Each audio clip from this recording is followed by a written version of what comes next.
Welcome back mga kapadyak and welcome din sa mga bago nating viewers dyan. So ito ang part-time cyclist. Alam nyo na, ang channel puro tungkol lamang sa mga bisikleta. So matagal-tagal tayong hindi nagkita kasi ayun, naging busy talaga ako sa aking trabaho. Pero ngayon meron tayong konting time and yung video ito will be an unboxing and review. So sa mga madalas na nanonood sa aking channel, I'm sure alam nyo na meron akong binubuo na bagong bisikleta. Hindi naman bago talaga yung GT ko.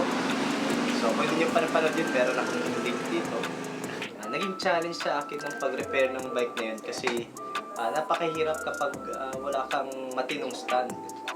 So, ang gamit ko lang is yung bike stand.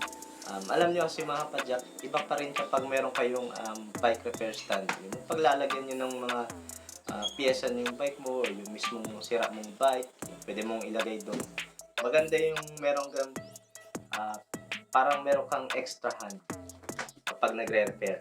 Itong item na to ay isang bike repair stand.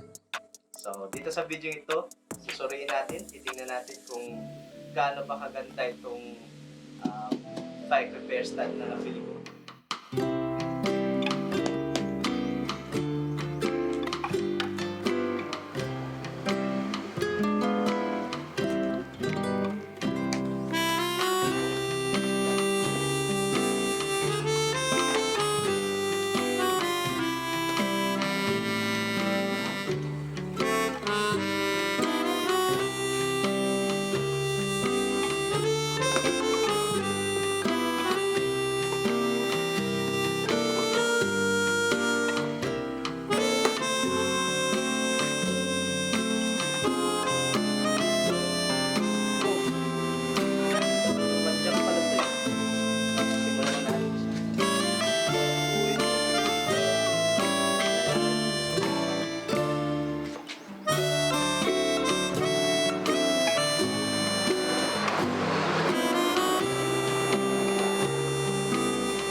Meron ditong iba pang mga pyesa. Ito yung mga lock niya.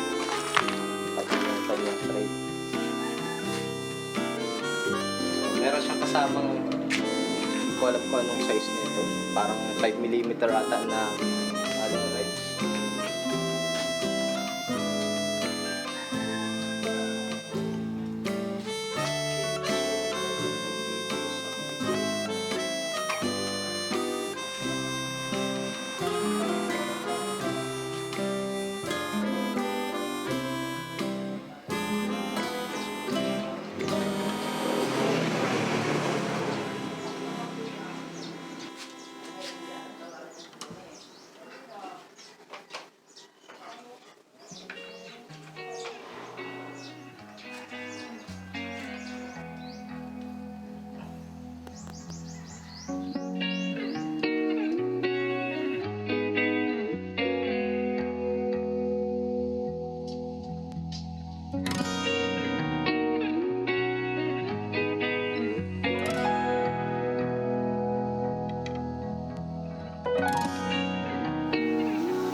Sa halagang 2,500 mga kapadyak, sa palagay ko, sobrang sulit na. Kasi, I think made of alloy itong bike stand na to.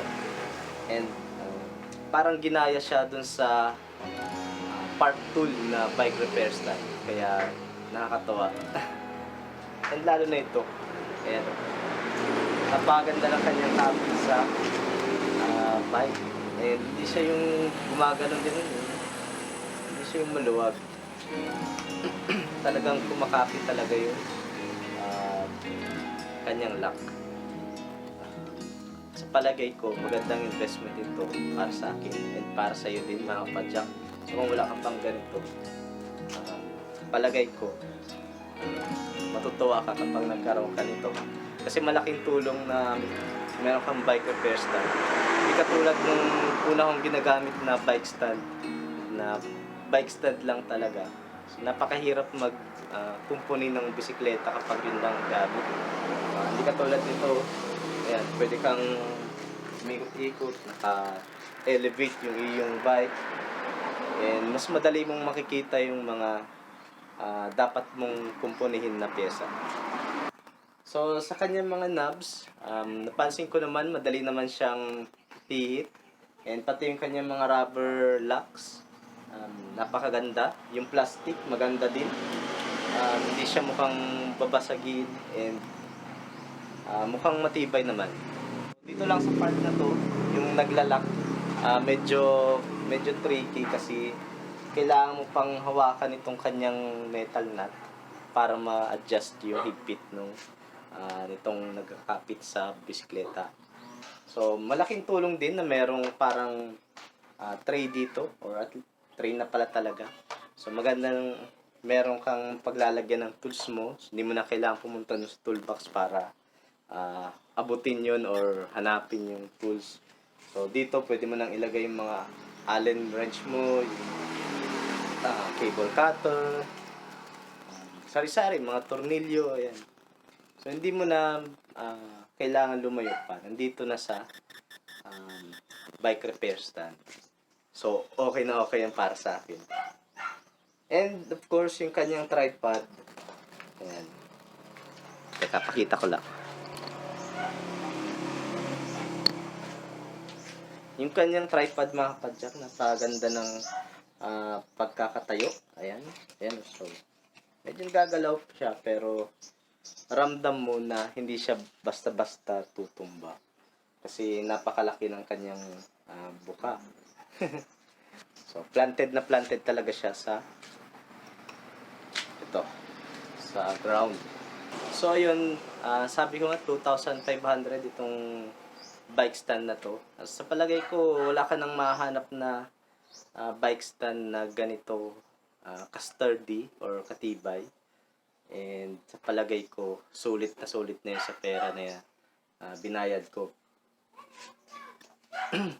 Pwede kasing bumili ng mas mura pa, pero duda ko, medyo meron ng baka merong mga konting defects na yun, or baka na-sacrifice na masyado yung plastics niya, yung mga rubbers. So, ayun. Hindi na ako nag-venture sa mas mura pa. And although wala siyang brand name, kita naman, pati sa mga reviews niya doon sa binilhan ko, maganda yung kanyang reviews. And ayun, impressed talaga ako dito sa product nito. Okay, sa mga kapadyak, yun lang. Yun pa lang aking mga thoughts dito sa bike repair stand na to. So far, very impressed ako. And excited na ako mag-company ulit. Hopefully, magkaroon ako ng mas maraming time para pag-ayos ng bike. And para magawa ko ng videos para sa inyo. Okay, so ito po ang part-time cyclist. Go for a ride. Explore new paths.